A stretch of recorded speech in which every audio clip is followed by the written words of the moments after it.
नमस्कार, उत्तराखंड के बुलेटिन में आप सभी का स्वागत है। मैं हूं आपके साथ यशी शुक्ला। और करेंगे खबरों का, लेकिन उससे पहले नजर डालेंगे सबके बारे। उत्तराखंड में टूरिस्ट डेस्टिनेशन बनाने की तैयारी। उत्तराखंड होगा अब और भी खूबसूरत, पर्यटन मंत्री सतपाल महाराज ने की जानकारी। 29 नवंबर को सूर्यधार झील का उद्घाटन, मुख्यमंत्री त्रिवेंद्र सिंह रावत करेंगे उद्घाटन। सांस्कृतिक कार्यक्रम का भी होगा आयोजन। सौंग बांध परियोजना का पर्यावरणीय स्वीकृति मिली, अब निर्माण कार्य में आएगी तेजी, खुद मुख्यमंत्री त्रिवेंद्र सिंह ने दी जानकारी। रानीखेत पहुंचे सांसद अजय भट्ट, बूढ़ा दिवाली मनाने पहुंचे पैतृक गांव, देश प्रदेश वासियों को दी इगास, बूढ़ी दिवाली की बधाई।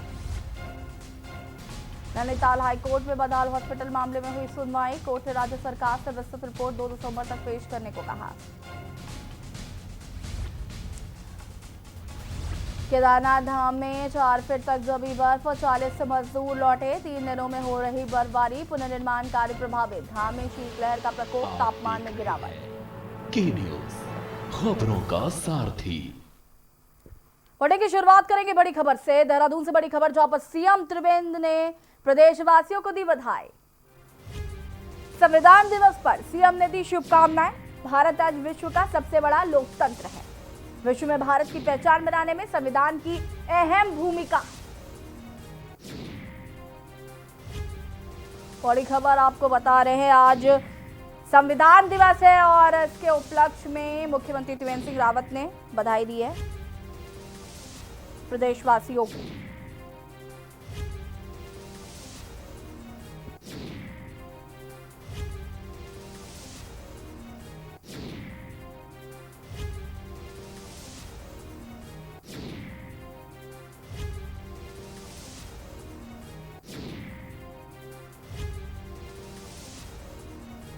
बड़ी खबर, मुख्यमंत्री त्रिवेंद्र सिंह रावत ने प्रदेशवासियों को दी संविधान दिवस की शुभकामनाएं। भारत आज विश्व का सबसे बड़ा लोकतंत्र है, मुख्यमंत्री ने कहा। मुख्यमंत्री ने कहा कि विश्व में भारत की पहचान बनाने में संविधान की अहम भूमिका। देहरादून से बड़ी खबर, सीएम त्रिवेंद्र ने प्रदेशवासियों को दी बधाई। संविधान दिवस पर सीएम ने दी शुभकामनाएं। सीएम त्रिवेंद्र ने कहा कि भारत आज विश्व का सबसे बड़ा लोकतंत्र है। साथ ही उन्होंने कहा कि विश्व में भारत की पहचान बनाने में संविधान की अहम भूमिका है।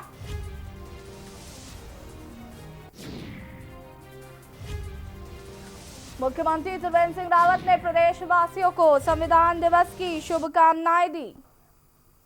देहरादून से बड़ी खबर, जहां पर कोरोना संक्रमण पर प्रशासन सख्त हो गया है। प्रदेश में बढ़ते कोरोना संक्रमण पर प्रशासन हुआ सख्त। देहरादून से बड़ी खबर, कोरोना संक्रमण पर प्रशासन हुआ सख्त। प्रदेश में बढ़ते कोरोना संक्रमण पर प्रशासन का सख्त रवैया। रोकथाम के लिए टेस्ट की प्रक्रिया को बढ़ाया गया। एंटीजन टेस्ट का अधिकतम दर 6079 किया गया तय। नियमों का उल्लंघन करने पर मुकदमा दर्ज होगा। अधिनियम 1897 और विनियमावली 2020 में होगा मुकदमा दर्ज। कोरोना को देखते हुए सख्त हुआ प्रशासन और नियमों का उल्लंघन करने पर मुकदमा दर्ज किया जाएगा। अधिनियम 1897 और विनियमावली 2020 में मुकदमा दर्ज किया जाएगा।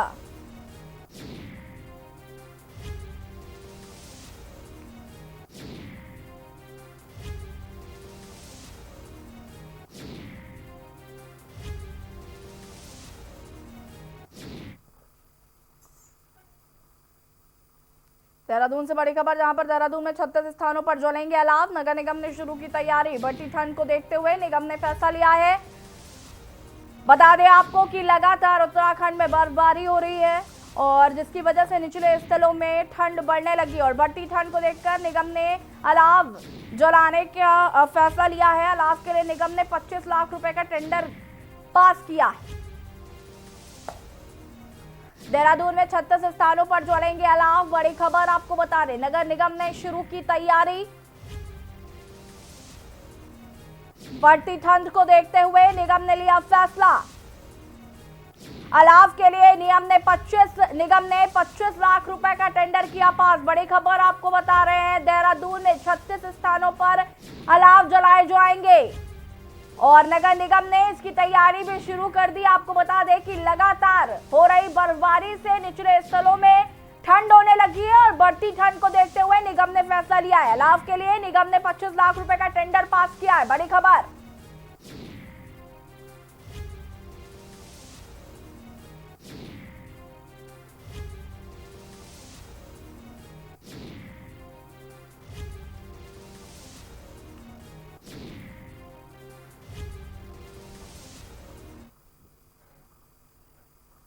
उत्तराखंड के पहाड़ी इलाकों में बर्फबारी और मैदान में बारिश ने ठंड बढ़ा दी है। राजधानी देहरादून और आसपास के इलाकों में दिन भर बादलों और शाम को बूंदाबांदी ने ठंड बढ़ा दी है, जिसके बाद चमोली जिले में स्थित औली में पर्यटक पहुंचकर हिमपात का लुत्फ उठा रहे हैं। देखिए रिपोर्ट।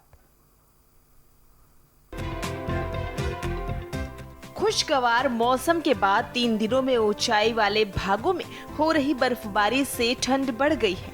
इसके साथ ही चमोली जिले में औली स्थित है। यहाँ पर्यटक पहुंचकर हिमपात का लुत्फ उठा रहे हैं। उत्तराखंड की खूबसूरत शीतकालीन पर्यटन स्थली औली में हुई बर्फबारी के बाद अब हिम क्रीड़ा स्थली औली एक बार फिर से पर्यटकों से गुलजार होने लगी है। औली और गौरसे बुग्याल में करीब 1 फीट बर्फ की मोटी चादर बिछ गई। वहीं औली टॉप से ऊपर गोरसो बुग्याल तक आधा से 1 फीट तक बर्फ की चादर बिछी हुई है। बर्फबारी की खबर मिलते ही बद्रीनाथ और जोशीमठ पहुंचे पर्यटकों ने औली की तरफ रुख करना शुरू कर दिया। पर्यटक औली की बर्फीली वादियों का दीदार करने औली पहुंच रहे हैं। बर्फबारी के बाद क्षेत्र के पर्यटन कारोबारियों में खुशी की लहर है। एडवेंचर टूर ऑपरेटर संघ जोशीमठ के सचिव संतोष कुंवर कहते हैं कि औली गोरसो बुग्याल में हुई बर्फबारी से फिलहाल पर्यटक लुत्फ उठा रहे हैं। धार्मिक पर्यटन का सीजन पूरा होने के बाद अब शीतकालीन पर्यटन क्षेत्र में बर्फबारी के बाद और बढ़ने के आसार नजर आने लगे। पर्यटकों को औली किसी जन्नत से कम नहीं है। हिमालय की इस प्राकृतिक सुंदरता का लुत्फ यहीं आकर उठाया जा सकता है। हालांकि स्नो स्की प्रेमियों के लिए अभी और बर्फबारी का इंतजार करना होगा, लेकिन आज की बर्फबारी से बेजार औली एक बार फिर से गुलजार हो चला है। अब बद्रीनाथ धाम के कपाट शीतकाल के लिए बंद होने के बाद बर्फ देखने वाले पर्यटकों के लिए औली एक मुफीद जगह बन जाएगी। चमोली से के न्यूज इंडिया के लिए अनिल राणा की रिपोर्ट।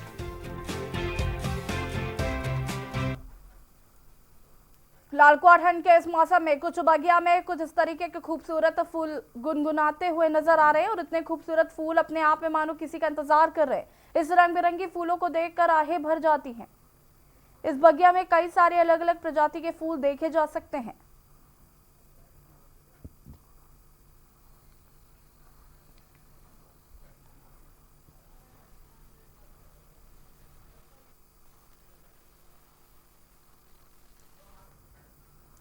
डोईवाला शुगर मिल के तराई सत्र का मुख्यमंत्री त्रिवेंद्र सिंह रावत उद्घाटन करेंगे। इस अवसर पर विधानसभा अध्यक्ष प्रेमचंद अग्रवाल के साथ तमाम लोग मौजूद रहेंगे। बता दें कि डोईवाला शुगर मिल के पराई सत्र शुरू होने का इंतजार किसानों को कई दिन से था।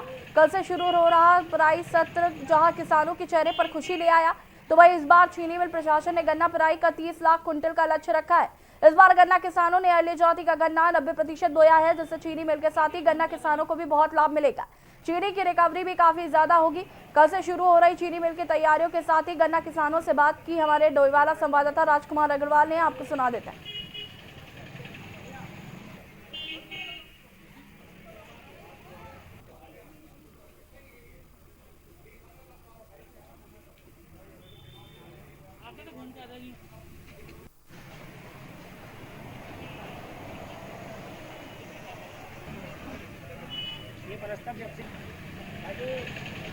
कल से यानी कि 27 नवंबर से डोईवाला की ये चीनी मिल का पेराई सत्र शुरू हो रहा है, तो लोगों में बहुत ज़्यादा खुशी है। खासकर जो किसान है जिन्होंने गन्ना बोया हुआ है वो बहुत ज़्यादा खुश है, क्योंकि उसकी लंबे समय से डिमांड थी कि चीनी मिल का जो पेराई सत्र है उसको शुरू किया जाए।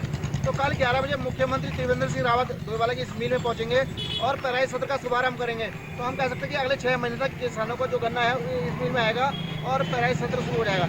हमारे साथ डोईवाला के किसान है ओम प्रकाश काम्बो साहब, इनसे जानते हैं। काम्बो साहब, मिल शुरू हो रही है, कितनी खुशी है? बहुत खुशी है। और मेरा कहना तो ये है कि मिल और पहले चलनी चाहिए थी, इससे भी पहले। और मिल चलने से काश्तकारों में काफ़ी खुशी है। कल सीएम साहब आ रहे हैं तो कुछ उम्मीद भी रहेगी सीएम साहब? बिल्कुल रहेगी।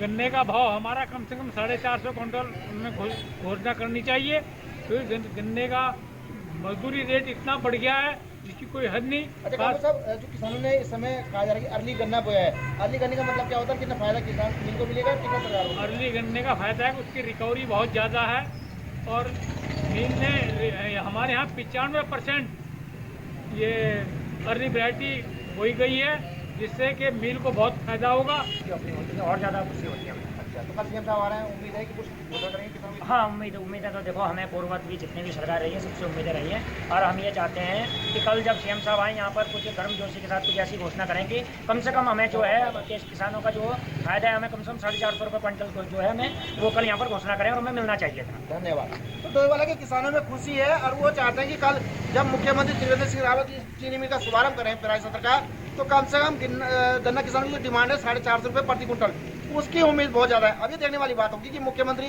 त्रिवेंद्र सिंह रावत जब डोईवाला के शुगर मिल में आया था तो किसानों को क्या कुछ राहत देते हैं। राजकुमार अग्रवाल, के न्यूज़, डोईवाला। डोईवाला विधानसभा के सिला चौकी में बनी सूर्यधार झील का उद्घाटन 29 नवंबर को सुबह 11 बजे मुख्यमंत्री त्रिवेंद्र सिंह रावत करेंगे। झील से पीने के साथ खेतों के लिए सिंचाई के लिए सैकड़ों गांव को पानी मिलेगा। बता दें कि उद्घाटन को भव्य और यादगार बनाने के लिए सांस्कृतिक कार्यक्रम का भी आयोजन होगा, जिसमें प्रसिद्ध लोक गायक और जागर सम्राट प्रीतम भरतवाल प्रस्तुति देंगे। पर्यटक स्थल के रूप में भी सूर्यधार झील को तैयार किया गया है। आपको बता दें कि गजेंद्र दत्त नैथानी ताऊजी के नाम पर झील का नामकरण होगा और झील के पास लगाई गई गजेंद्र दत्त नैथानी ताऊजी की मूर्ति का भी सीएम लोकार्पण करेंगे। सीएम के ओएसडी धीरेन्द्र सिंह पवार की देखरेख में उद्घाटन की तैयारियां चल रही हैं।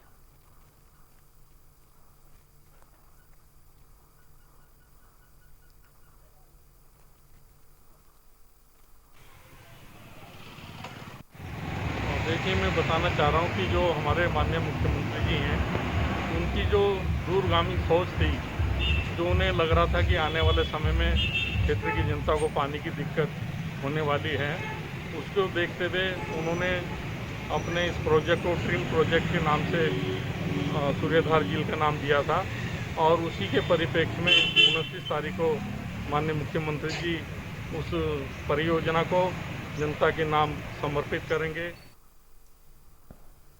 केंद्र सरकार द्वारा कोविड की वजह से लगे लॉकडाउन के बाद से लगातार खाद्य सुरक्षा योजना के तहत राज्य सरकार राशन वितरित कर रही है। इस दौरान देहरादून में राशन वितरण को लेकर एक स्थानीय दल के कार्यकर्ताओं ने धांधली का आरोप लगाया है। इसके मद्देनजर उन्होंने देहरादून जिलाधिकारी के माध्यम से सूबे के मुख्यमंत्री और प्रधानमंत्री को ज्ञापन भेजकर राशन वितरण में हुई धांधली की जांच की मांग की है।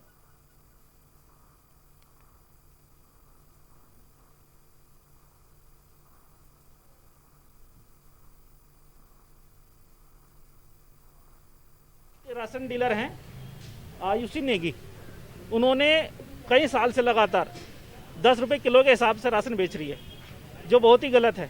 सेंट्रल गवर्नमेंट ने जितना भी योजना चलाई है उनमें 2 रुपये किलो गेहूं है, 3 रुपये किलो चावल है, लेकिन वो लगातार ही 10 रुपये किलो बेच रही है। वहाँ की आम जनता ने जब हमारे पास शिकायत करी तो इस बात को लेकर हमने जाँच करी। जाँच करने के बाद ये सही पाया गया और पूरे लोग वहाँ के उससे खूब खाते हैं, वो महिला ऐसी हैं। तो हमारा मानना यह है कि उसकी जांच कराई जाए। इसके साथ साथ हमने डीएसओ को भी इसकी शिकायत करी, लेकिन वो हमारी सुनने को नहीं दिया। खबर देहरादून से, जहां पर कोरोना के मामले एक बार फिर लगातार तेजी से बढ़ रहे हैं, तो वहीं दूसरी ओर बढ़ते मामलों पर विपक्ष सरकार को घेरने का काम कर रहा है, जिसको लेकर कांग्रेस प्रदेश अध्यक्ष प्रीतम सिंह ने देश के प्रधानमंत्री नरेंद्र मोदी पर निशाना साधते हुए कहा कि बिहार चुनाव के दौरान प्रधानमंत्री के संबोधन में मास्क और सोशल डिस्टेंसिंग के नियमों का अनुपालन भी नहीं देखने को मिला।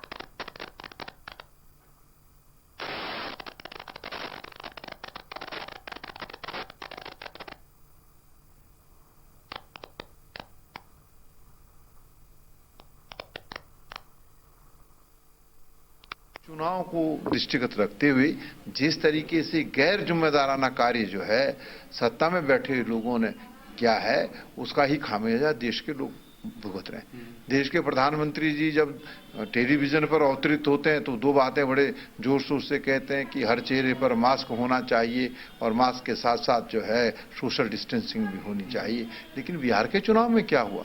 प्रधानमंत्री जी मंच पर खड़े होकर के भाषण दे रहे हैं और सामने हजारों हजार लोग खड़े हैं, ना सोशल डिस्टेंसिंग थी, ना चेहरों पर मास्क थे, तब प्रधानमंत्री मौन क्यों थे? आज ये कहना कि बढ़ रहा है, प्रकोप बढ़ा है, स्वाभाविक बात है, टेस्टिंग बढ़ाओगे तो प्रकोप बढ़ेगा। इसलिए सरकार को समुचित व्यवस्थाएं करनी चाहिए और टेस्टिंग जो है लगातार बढ़ाते रहना चाहिए ताकि वास्तविकता पता चल सके। अब जो टेस्टिंग बढ़ा दिए तो वास्तविकता सामने आ रही है। कोविड गाइडलाइंस का पालन करते हुए अगर आप किसी एडवेंचरस ट्रिप पर जाने की प्लानिंग कर रहे हैं तो एक बार फिर देवभूमि आपके स्वागत करने के लिए तैयार है। बता दें कि उत्तराखंड की सौंदर्यता देश विदेश में विख्यात है। अब इसमें थोड़ा मजा और लगने वाला है। जी हां, प्रदेश के सभी जिलों में टूरिस्ट डेस्टिनेशन बनाए जा रहे। देखिए रिपोर्ट।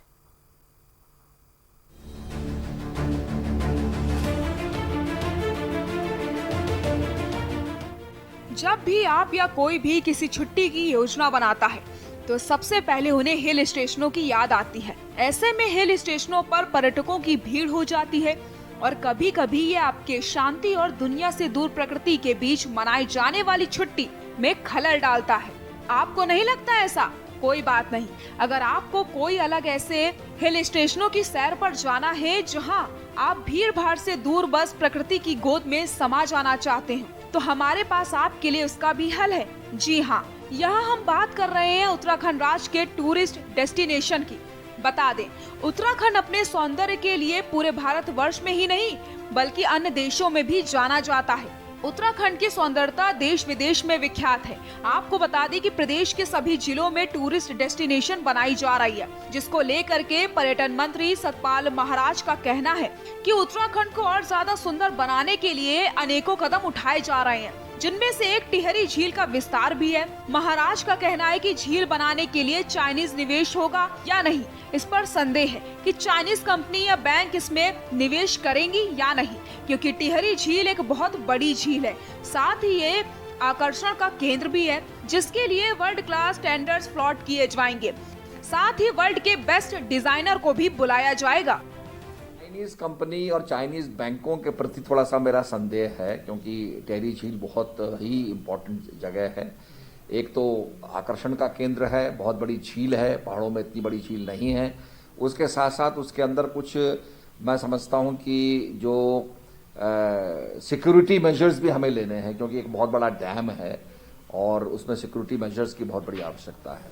हम चाहते हैं कि हमारा टिहरी झील जो है वर्ल्ड क्लास डेस्टिनेशन बने और उसके लिए हमारा ये प्रयास होगा कि world class international tenders float किए जाएं, जिससे कि दुनिया के अच्छे से अच्छे जो डिज़ाइनर्स हैं, आर्किटेक्ट्स हैं, वो आकर के इसको प्लान करेंगे। तो मैं समझता हूं कि हमारा, जैसे कि हमारे मुख्यमंत्री चाहते हैं कि टिहरी झील वर्ल्ड क्लास डेस्टिनेशन बने, तभी ये वर्ल्ड क्लास डेस्टिनेशन बन पाए।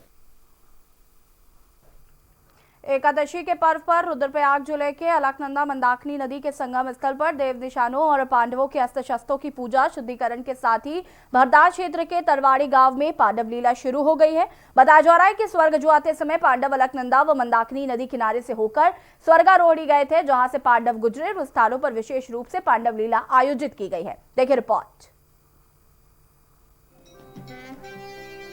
प्रत्येक वर्ष नवंबर से लेकर फरवरी तक केदार घाटी में पांडव नृत्य का आयोजन होता है। खरीफ की फसल कटने के बाद एकादशी व इसके बाद से इसके आयोजन की पौराणिक परंपरा है।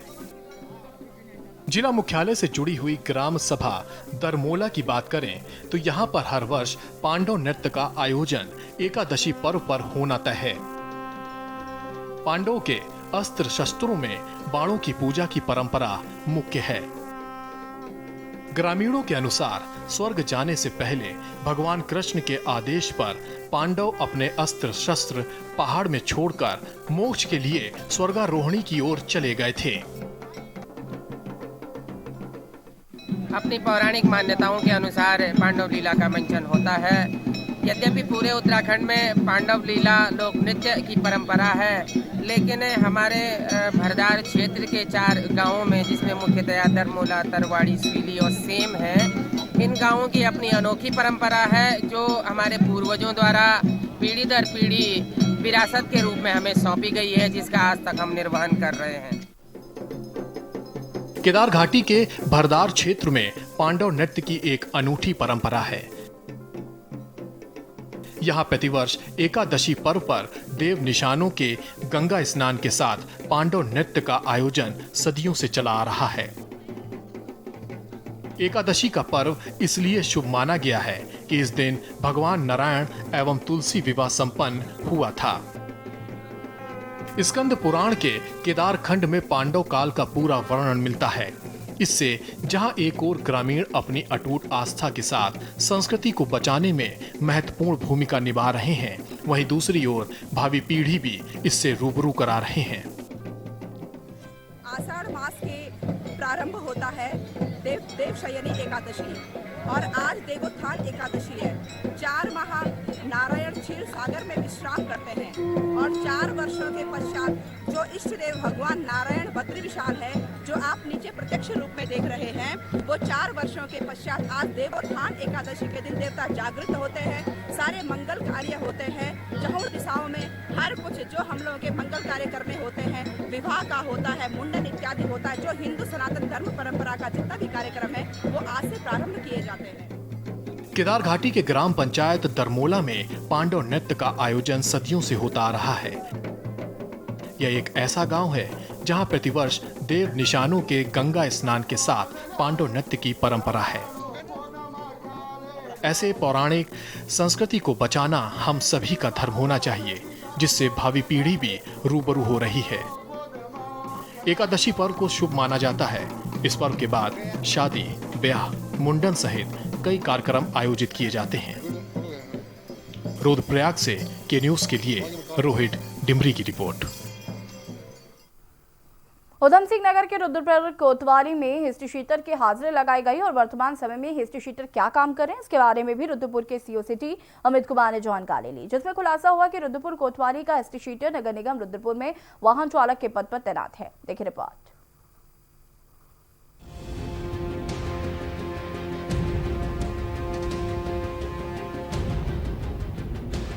उधम सिंह नगर के एसएसपी दिलीप कुंवर के निर्देशों पर जिले भर में हिस्ट्री शीटर की जानकारी जुटाई जा रही है।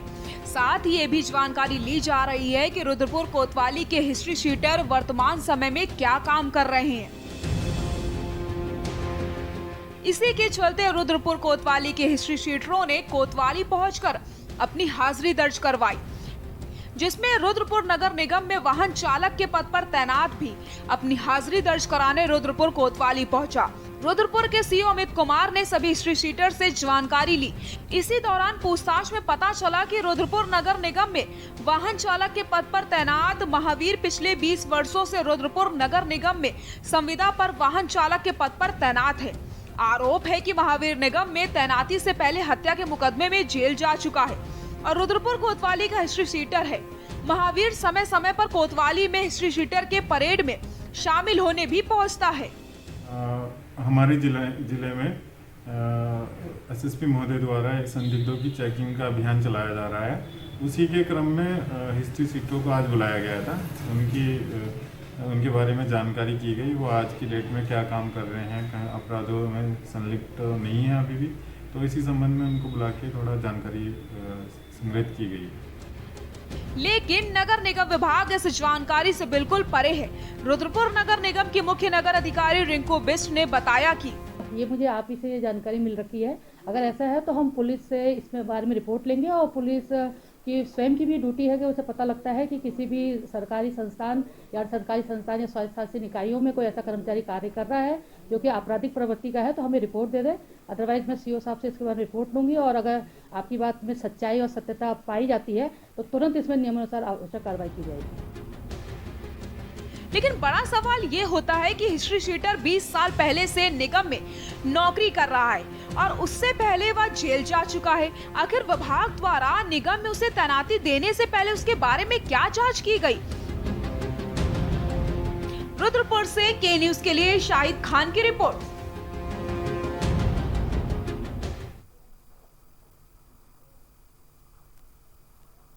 उत्तराखंड के बुलेटिन में फिलहाल इतना ही। देखते रहिए के न्यूज इंडिया। नमस्कार।